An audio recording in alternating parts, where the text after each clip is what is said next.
well, it says this. Maybe we could do that. And I'm like, no, maybe we can't do that. It says this. That's what he wants, and that's what we're going to give him.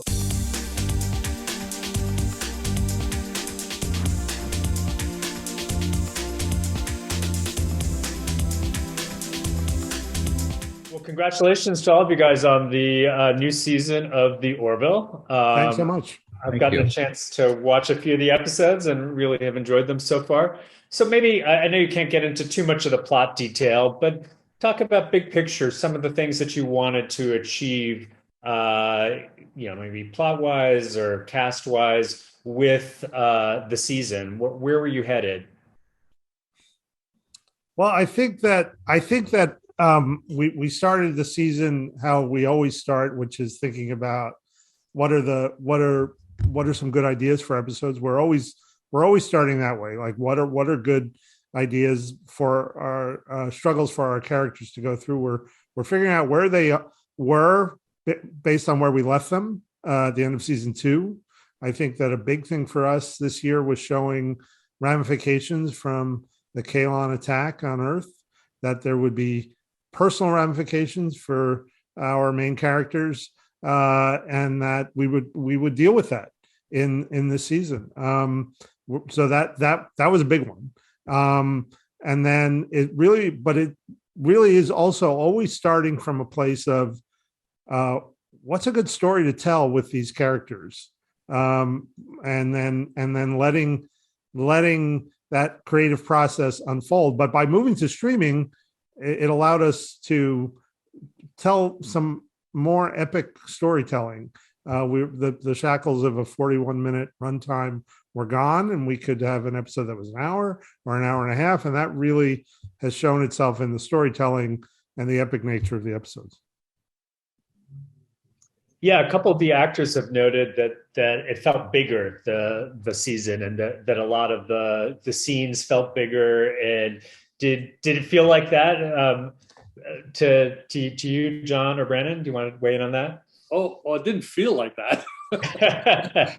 I witnessed it and I was responsible for it. So yeah, it was definitely bigger. I mean, the episodes, I just in scope right away. I mean, length is one thing because that has an effect too. But just in scope, they were almost like feature film type stories. And again, still within that one episode, you still had a beginning and middle and end, and that's what makes these episodes so great, with very little serialization in between. But it also gave us space to be more cinematic. And when I say that, it's not only, how great the shots and how big they are, and we've got more of a letterbox than we had before, a little more film-like, but it's also the fact that you could take your time with some scenes, and in television, you're always trying to squeeze everything in, and you got to get all the words in. So all those cool shots that you do sometimes when you're directing other shows, they all get cut because there's no dialogue. So they all get cut. So on this show, we actually got to do that. And it really highlights when we're flying into a new planet,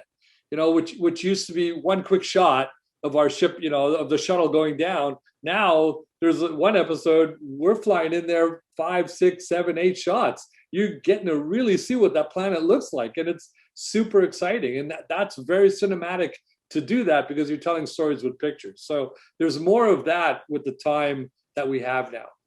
And it's great that the actors noticed that it was bigger. I love that. So for all of you, why don't you tell me a little bit about what your experience has been working with Seth on the show? I mean, he's wearing so many different hats. What is it like for you guys? Maybe it's like a personal story of something that kind of gives us a little bit of insight of what he's like to work with on the show. Well, I mean, again, I worked with them side by side, especially through the last 5 episodes. After COVID, we came back and we put them all together as one giant schedule. And between the two of us, on any given day, I had episodes, he had episodes. I did some of the action stuff for him. It was just all really sort of connected together, like almost like 2 directors on every episode. And so, being beside him all that time, I realized that not only is he a great writer, which he is, comedy and drama. Not only is he a great performer, he's a fantastic director. He really knows his stuff when it comes to direction. He's great with the cast. And so it was just, it was a big eye opener for me. And I've never worked with someone so involved, in a show. I mean, mostly in television, you have your, above the line and below the line, and they don't talk to each other that much. So in this case, I had above the line sitting beside me all the time. So it was really interesting to get all that from him. And all of the scripts, what makes that possible for Seth too, is that there's a prolonged period of writing where we write all the scripts ahead of time, so that when you go into production, he can dedicate himself to, playing the captain and being on set every day. And that's where David and I spend most of our time. And he just has had a particular laser focused vision for this show from day one. Some people say it evolved away from comedy, but that was really, it has to some degree, but that was always part of his vision. Mm-hmm.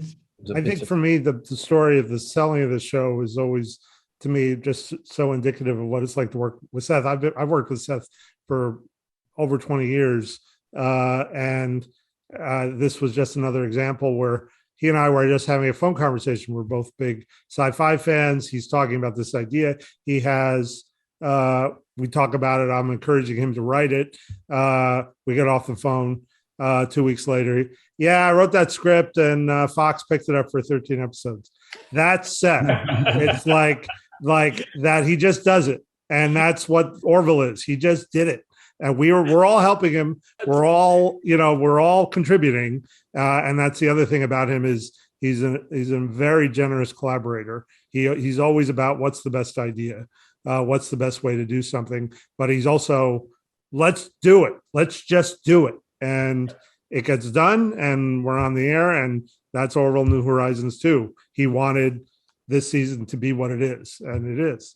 I also have a great story too, because I learned right away, very early on, that when it's written in the script, unlike other television scripts where sometimes it's just kind of an idea, like on 24, a lot of the action was kind of an idea, and then I kind of made it my own.